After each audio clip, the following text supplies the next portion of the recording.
গেল রাতে রাজধানীর গুলশানে অভিযান পরিচালনা করে র‍্যাব-১। অভিযানকালে গ্রেফতার করা হয় মাদক তৈরির মূল হোতা ওনাইসি সাঈদ ওরফে সাঈদকে। এ সময় উদ্ধার করা হয় বিভিন্ন প্রকার মাদকদ্রব্য, জব্দ করা হয় ৩ কোটি টাকার দেশি বিদেশি মুদ্রা। র‍্যাব জানায়, আটক ব্যক্তি এমন সব মাদকদ্রব্য তৈরিতে পারদর্শী যা দেশে তার মাধ্যমে প্রথম পরিচিতি পায়। বিস্তারিত থাকছে সহকর্মী জয়নাল আবেদিনের প্রতিবেদনে। ক্যামেরায় ছিলেন খলিলুর রহমান। বাংলাদেশের সর্বপ্রথম অপ্রচলিত মাদক কুশ, এক্সটেসি, হ্যাম্প, মলি, অ্যাডারল, ফেন্টানিল সহ অন্যান্য মাদক ও প্রায় ৩ কোটি টাকা সহ মূল হোতা ওনাইসি সাঈদ ওরফে রেয়ার সাঈদকে গ্রেফতার করেছে র‍্যাব-১। মঙ্গলবার দুপুরে কারওয়ানবাজার র‍্যাব মিডিয়া সেন্টারে এক সংবাদ সম্মেলনে এসব তথ্য জানান র‍্যাবের আইন ও গণমাধ্যম শাখার পরিচালক কমান্ডার খন্দকার আল মঈন।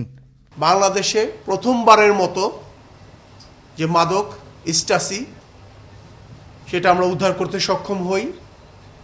পাশাপাশি আরও বেশ কিছু অপ্রচলিত মাদক আমরা উদ্ধার করতে সক্ষম হই, যেখানে মলি, কুশ এবং অ্যাডারল, কোকেন এবং আমরা ফেন্টালিন উদ্ধার করতে সক্ষম হই।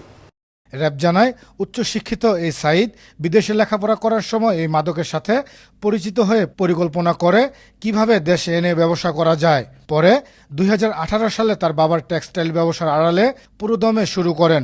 সাঈদ বিভিন্ন পার্টিতে মাদক সরবরাহ করতেন। এ সকল মাদকের মধ্যে সবচেয়ে চাহিদা এক্সটেসি মাদক। তবে এ সকল অপ্রচলিত মাদক কুশ পরীক্ষামূলকভাবে চাষ শুরু করলেও পরে বাণিজ্যিকভাবেও পরিকল্পনা করেছিলেন বলেও জানান। এছাড়াও এই ধরনের মাদক কিছু বিদেশ থেকে নিজে ও বিভিন্ন সময় হুন্ডির মাধ্যমে সংগ্রহ করেছেন। বেশিরভাগ সময় তার নিকট আত্মীয়রাই মাদক সাপ্লাইয়ের কাজ করতেন বলেও জানান তিনি। অধিকাংশ মাদক সেবীরা অভিজাত পরিবারের ছেলে মেয়ে বলে জানায় র‍্যাব। অধিকাংশ মাদকই যেগুলো বাংলাদেশে অপ্রচলিত এবং প্রথমবারের মতো আমরা উদ্ধার করতে সক্ষম হয়েছি।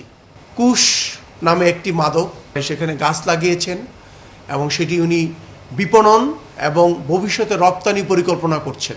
যেই কুশ, যেই মাদকটি রয়েছে, সেখানে একটি অভিনব পদ্ধতিতে তাপ নিয়ন্ত্রণ যে পদ্ধতি, যেটাকে বলা হয় গ্রো টেন্ট, যে পদ্ধতিটি রয়েছে, এই পদ্ধতির মাধ্যমে সে কুশ চাষাবাদ করছিল। রেয়ার সাঈদ মাদক বিজ্ঞানী হওয়ার একটি পরিকল্পনা ছিল তার। এজন্য মাদক প্রস্তুত ও অভিনবত্ব কিভাবে আনা যায় সে নিয়ে গবেষণা করতেন তিনি। এই মাদক আফিমের থেকেও শতগুণ শক্তিশালী বলে জানায় র‍্যাব। এছাড়াও মাদকে অভিনবত্ব এনে বিদেশে রপ্তানির পরিকল্পনাও ছিল তার। জয়নাল আবেদিন, আনন্দ টিভি, ঢাকা।